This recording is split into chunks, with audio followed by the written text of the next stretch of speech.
Hello everyone, welcome to English academy. इंग्लिश एकेडमी की इस वीडियो में आज हम एसएससी के एग्ज़ाम में पूछे जाने वाले 200 मोस्ट रिपीटेड इडियम्स को स्टडी करेंगे। मेरा नाम प्रदीप कुमार है और मैं पिछले 10 सालों से as a TGT English teacher के रूप में टीचिंग कर रहा हूँ और उम्मीद करता हूँ कि आपको मेरा कंटेंट पसंद आएगा।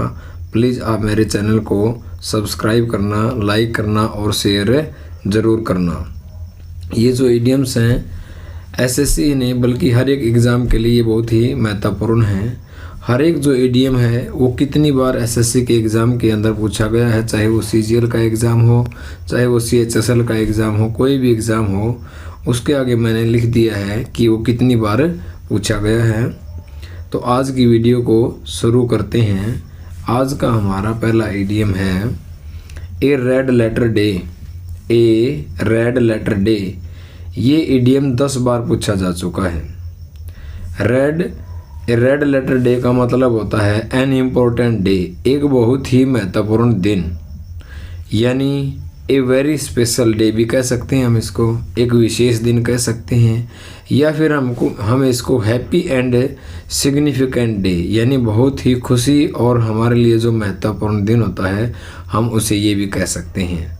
तो ये रेड लेटर डे को क्या का मतलब होता है, एक बहुत ही महत्वपूर्ण दिन, यानी कि कोई स्पेशल दिन।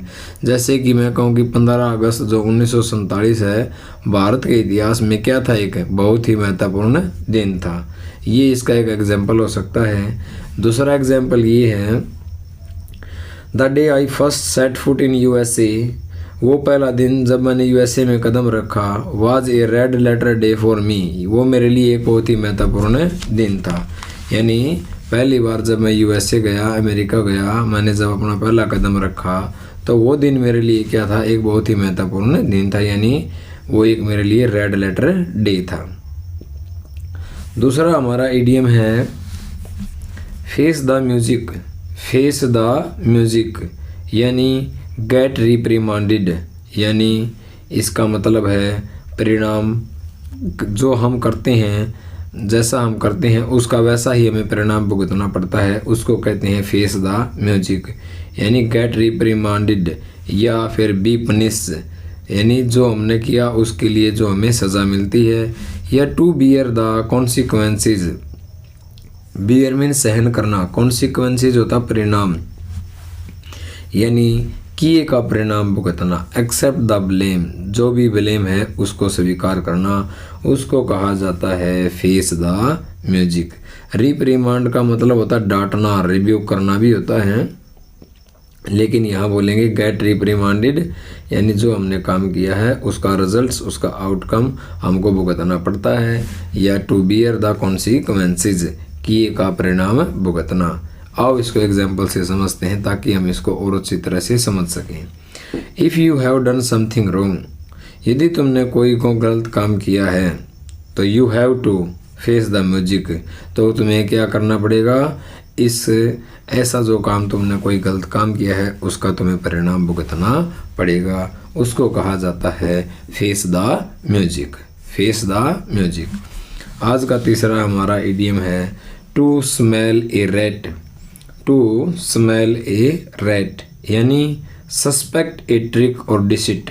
जब भी कोई आपके साथ चालाकी करता है या धोखेबाजी करता है, उस पर आपको डाउट हो जाता है, यानी शक होना, संदेह होना, आपको लगता है कि दाल के अंदर कुछ काला है। या ऐसे भी बोल सकते हैं डिटेक्ट समथिंग रॉन्ग, कोई गलत जो काम हुआ है उसको पता लगा लेना, या फिर have a reason to suspect somethings, यानी कोई ऐसा रीजंस जिसकी वजह से आपको उस पर डाउट हो जाता है, सस्पेक्ट हो जाता है। तो टू स्मेल ए रैट को हम बोलेंगे यानी संदेह होना, यानी दाल के अंदर काला नज़र आना, कुछ गड़बड़ी नज़र आना, उसको बोलेंगे टू स्मेल ए रैट। ये भी 10 बार पूछा जा चुका है। इससे ऊपर वाला जो था फेस द म्यूजिक, उसको भी एसएससी में 10 बार पूछा जा चुका है। एग्जाम्पल से समझते हैं इसको। व्हेन ही डाइड, जब उसकी डेथ हुई, इन्वेस्टिगेटर्स वर कॉल्ड इन, तो जो इन्वेस्टिगेटर्स थे, जांच पड़ताल करने वाले थे, उनको बुलाया गया। And soon smelt A rat, और क्या है शीघ्र ही क्या है उनको डाउट हो गया, उनको शक हो गया कि इसके मर्डर कैसे किया गया है, उन्हें उसका पता चल गया, उन्होंने जो सुराग था उसको डिटेक्ट कर लिया, उसको कहते हैं टू स्मेल ए रैट। चौथा है हमारा ए वाइल्ड गुज चेज। ए वाइल्ड गुज चेज, ये 9 बार पूछा जा चुका है।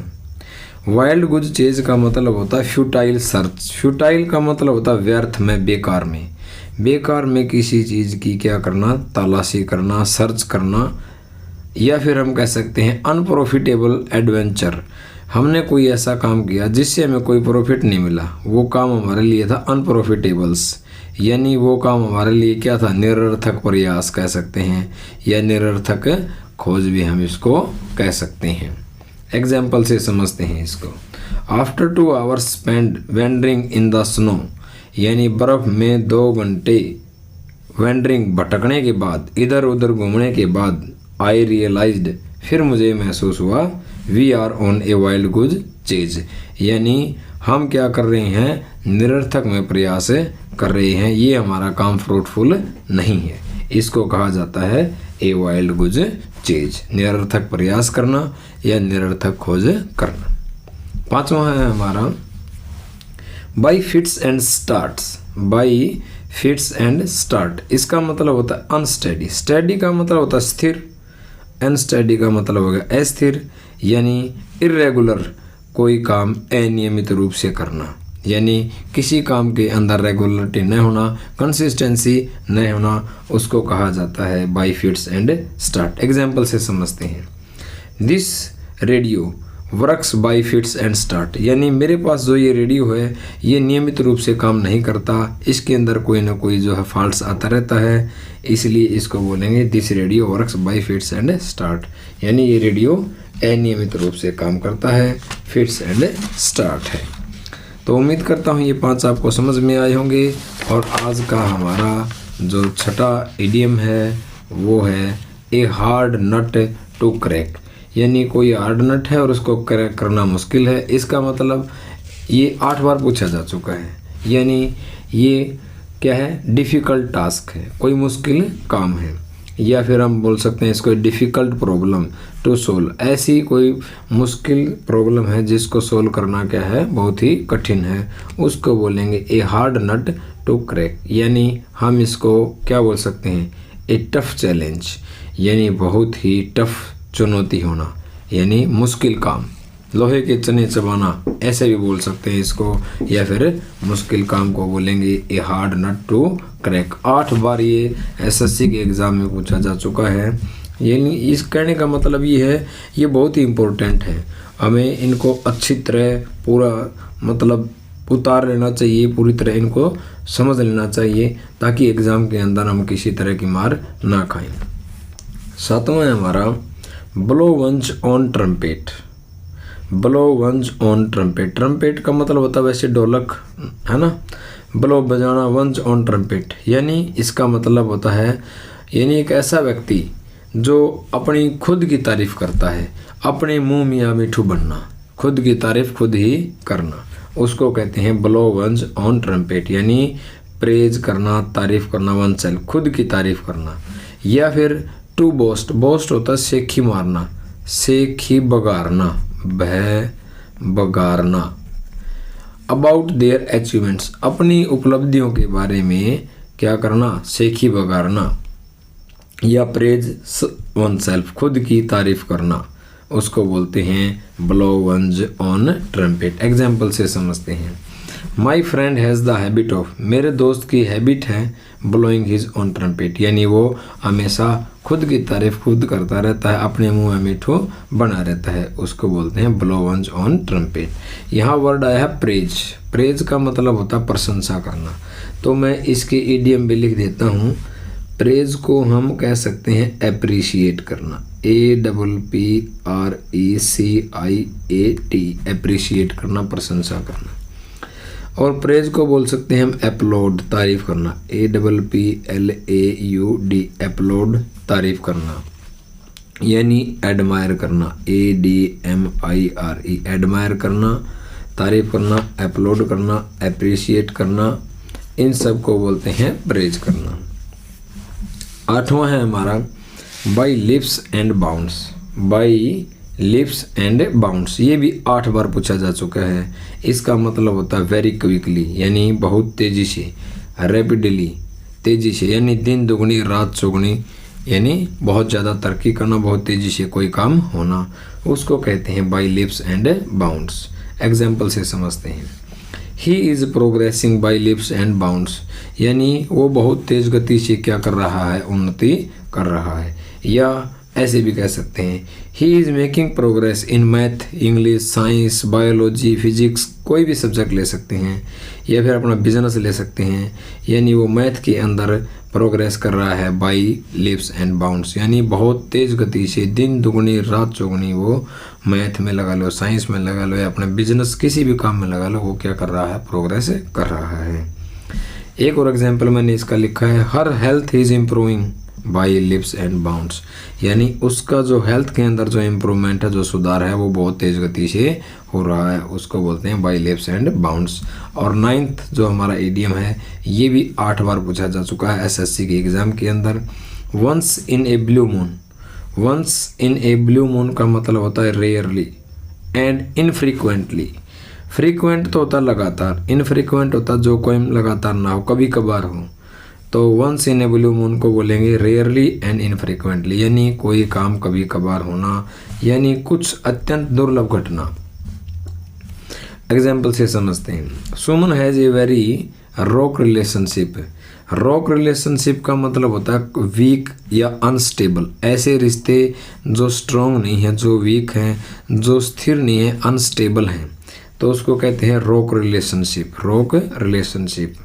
सुमन has a very rock relationship with her father, यानी सुमन के अपने पिता के साथ जो संबंध हैं वो अनस्टेबल हैं। She speaks to him once in a blue moon, यानी वो अपने पिता से कभी कभार बातें करती है। और आज की वीडियो का हमारा जो 10वां जो इडियम है वो है ए bolt from the blue, A bolt from the blue, यानी समथिंग अनएक्सपेक्टेड, कोई ऐसी चीज़ जिसकी हमने उम्मीद भी नहीं की, इसको बोलते हैं कुछ अप्रत्याशित। एंड अनप्लीजेंट, यानी दुखद घटना। एक कंप्लीट सरप्राइज भी कह सकते हैं, पूरी तरह सरप्राइज होना, हैरान होना। या सडन कलामिटी, अचानक कोई आपदा घटना घट जाना, उसको कहते हैं ए बोल्ट फ्रॉम द ब्लू। या अनएक्सपेक्टेड डिजास्टर, यानी आकस्मिक घटना कह सकते हैं, कोई सरप्राइज हो तुरंत घट जाए, उसको बोलेंगे a bolt from the blue. Example से समझते हैं। The resignation of the chairman, chairman के द्वारा जो रिजाइन दिया गया, came like a bolt from the blue, यानी चेयरमैन के द्वारा जो रिजाइन दिया गया था वो क्या था, एक बोल्ट फ्रॉम द ब्लू था, यानी एक आकस्मिक घटना थी, सबके लिए हैरान कर देने वाली घटना थी। उम्मीद करता हूँ कि आज की इस वीडियो का ये जो सेशन है आपको पसंद आया होगा, तो प्लीज़ आप मेरे चैनल को लाइक करना, शेयर करना और लोगों को, यानी कि दूसरे अपने जो फ्रेंड्स हैं उनको भी बताना। इससे मुझे क्या है, एक इंस्पिरेशन मिलती है, एक मोटिवेशन मिलता है